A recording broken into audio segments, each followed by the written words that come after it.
journey. So last week we discussed and understood the very practice of meditation or yoga. In the beginning, we understood that we cleared the wrong notion that the yoga is a set of physical exercises. According to Patanjali, yoga is the highest state of meditation. And what happens in meditation? The knowledge of the reality dawns.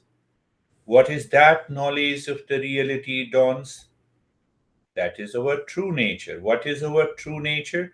It is of the nature of permanent peace, happiness, love, and wisdom. Our nature essentially is happiness, love, wisdom, peace. The mind has not created. When you say, I love you, ask yourself from where the love has come in the mind, from where the happiness has come in the mind. So we understood last week practice. So the practice means here is our dear friend Mead is there. Where is Mead? Okay. Yes, here is Mead. How are you?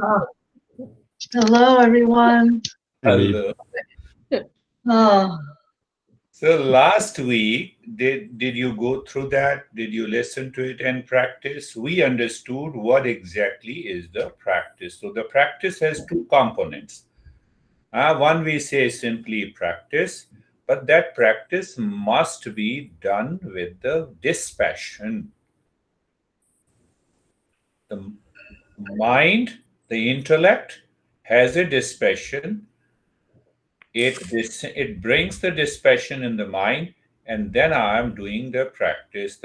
That practice will always succeed.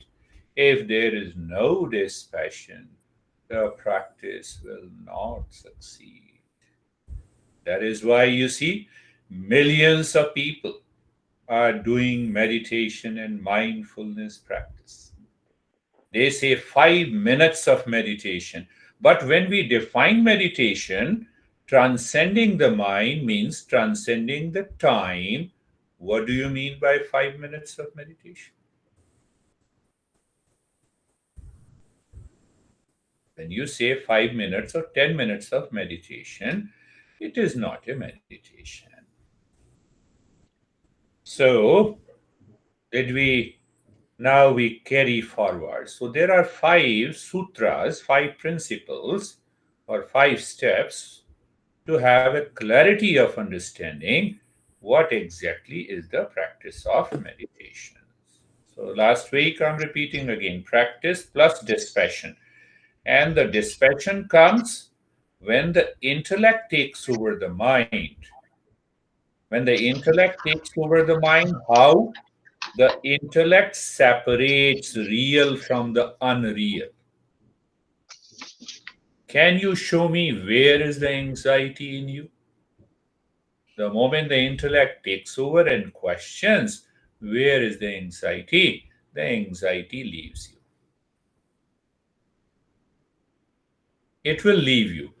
But the mind prevents the intellect to even think about it, to separate anxiety from you.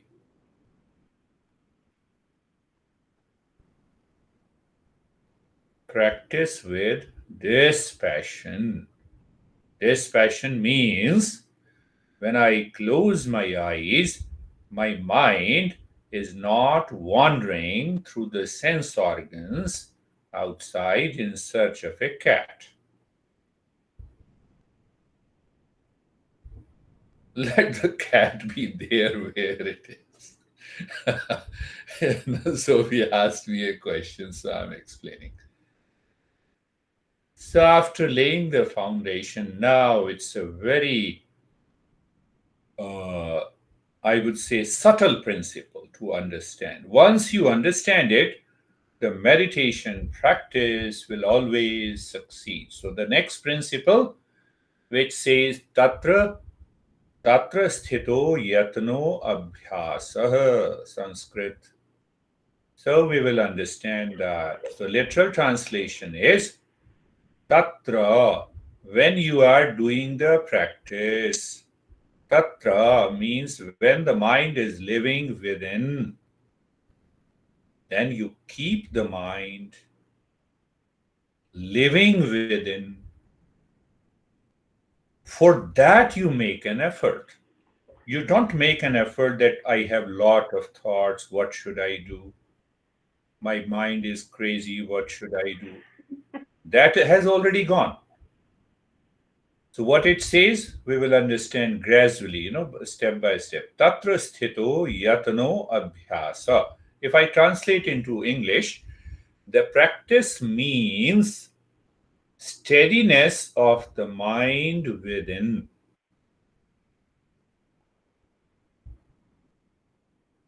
We started with the first principle. There are two elements of the practice and dispassion.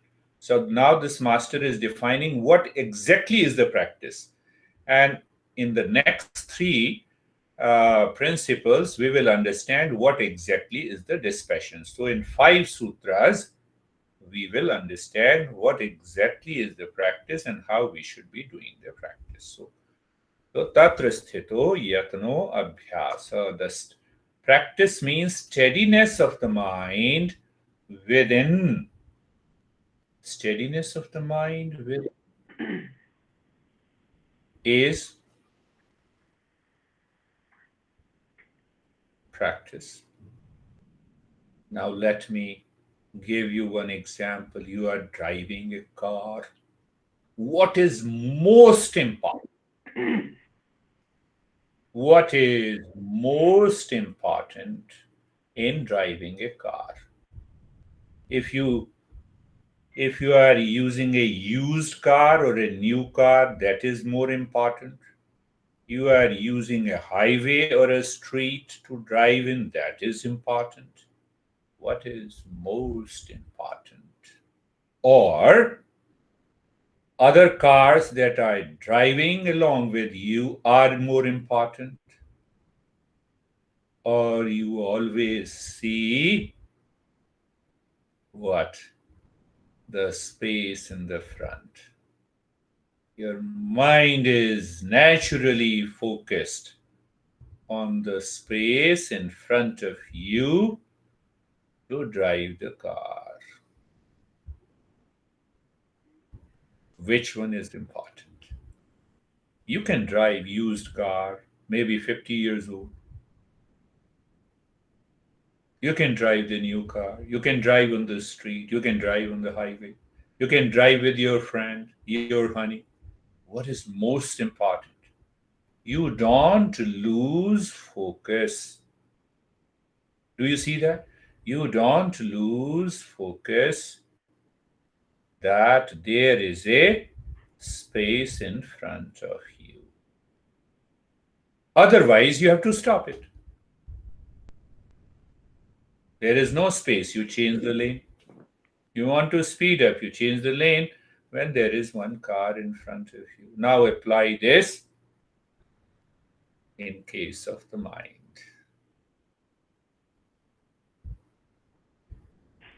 There is a highway which we see inside when the mind is living within. One thought is causing the problem in front of you. You change the lane, don't fight with the thought. Why you should fight with the thought? Why you should blame and complain that I have lot of thoughts? Just change the lane. Don't get attached to it. Do you see that? Huh? With this metaphor, when you see that, you always succeed in meditation. You always succeed in meditation. Are you getting something out of it? So, do you see that the mind remains steady on the space in front of you so that you are able to drive your car smoothly. Am I making a sense to you? It's little subtle. So once you understand that subtle point, you can be in meditation anywhere, anytime. Do you have a space in front of you? You don't see the space in front of you, but you see the person, and then that person, mind gets attached with the liking or disliking, and then the mind starts thinking about it. Are you aware of the space in front of you? When I said, then you become aware. Otherwise, who cares? So, why you don't care? Mind is running constantly. It has millions of thoughts habitually, instinctively, and those thoughts carry likes and dislikes. That is why you have an anxiety. Otherwise, where is the reason for anxiety? Just ask yourself, where is the reason? Are you getting it? Practice is a very subtle. Practice does not mean that you are going to the gym and that is also used for a practice. So here it is a practice for the mind. Practice for the mind is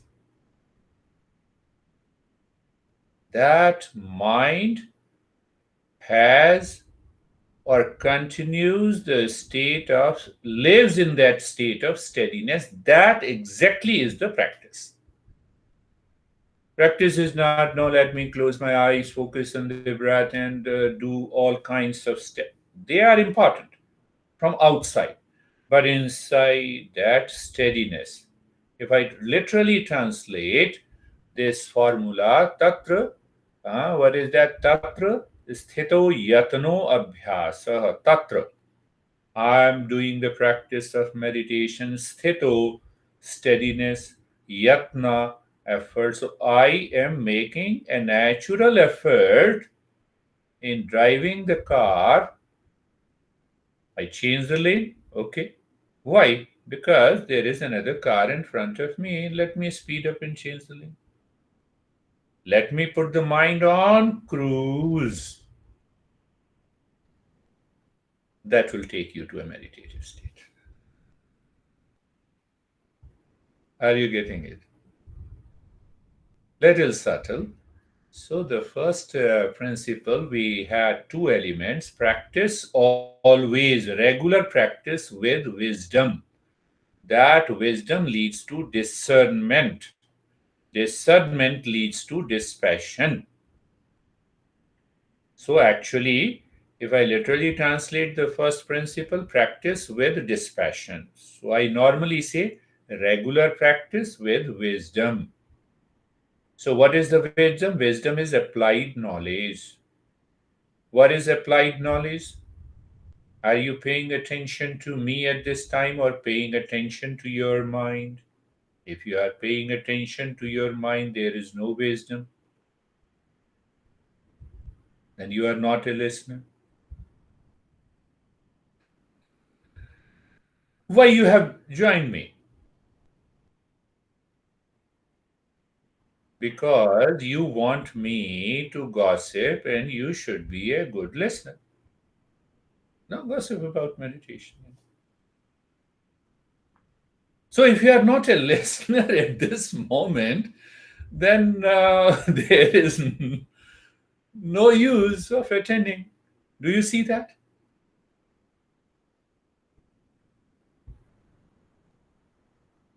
So applied knowledge comes. I have to be an apt listener so that knowledge goes into my head through the intellect with the clarity. The moment there is a clarity and a conviction, that knowledge descends down into the heart and it inspires you. Let me do the practice now to change myself.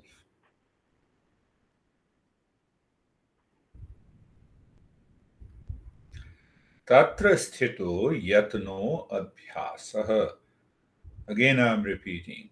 When we are doing the practice, we locate the point of awareness of the mind, and we are holding that point of awareness during the practice of meditation. That meditation always succeeds. We'll take up the discussion in three more principles in the following weeks. So you will understand that if that sense of steadiness in the mind is, say, 50%, and the dispassion is 50%, you succeed. If that sense of steadiness in the mind is 100%, dispassion comes naturally. If the steadiness of the mind is 20% and the dispassion is 100%, you always succeed. So, in a sense, dispassion seems to be more important than what we say the practice. What is the dispassion? It is a knowledge in the mind. Where is me? Do I know me? Yes, I know. So there are four people, and I say, I don't know the meat. You see that? I use the question, where is the meat? So Anne says, here she is. The moment mind gets the knowledge, the world disappears, the thought disappears. Do you see that point? Do you see that? You are in a knowledge. The thought disappears. That is why the masters in Eastern wisdom follows these principles to make us understand with a clarity and conviction. Why? All the thoughts comes to an end, and then you are practicing. Are you getting it? If I ask Sophie, do you know John? Oh, yes. No thoughts are there. See that?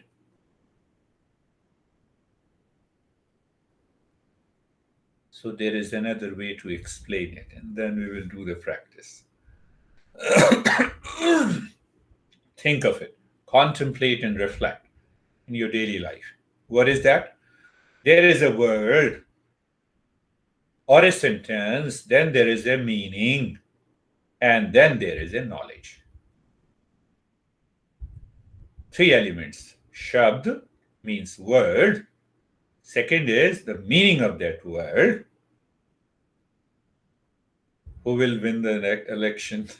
That is a sentence. So, what do you mean by this question? And then there is a knowledge. You see that? What I want to say, when the word and the meaning merges into the knowledge, your mind is empty, but full of knowledge. Are you getting it? Where is Sophie? If I ask John, who is Sophie? I know. Now, should I explain you the figure of the Sophie, John, so that you can tell me? No, come on, I know. Don't explain me. Do you see that? Do you see how the knowledge is taking place? When you know, no word, no meaning, I know, that is it. So I explain it with the principle, you understand it, clarity and conviction, no more thoughts, you do the practice, the mind goes within naturally, and you are there.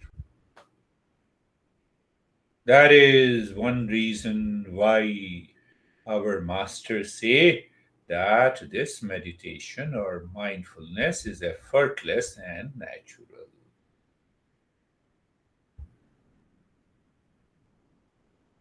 But our mind is unnatural, so we have to make this mind first natural in order to live into that state of meditation. And that is what we are doing. That is why we are learning all these principles. So, any talk in the series and the practice you miss, let me know. I'll send you that so that you follow that. The moment you have any doubt, go to the previous talk and the practice. Now, if we want to progress into them, otherwise, if it is okay, then that's okay. So, so let us start our journey of meditation.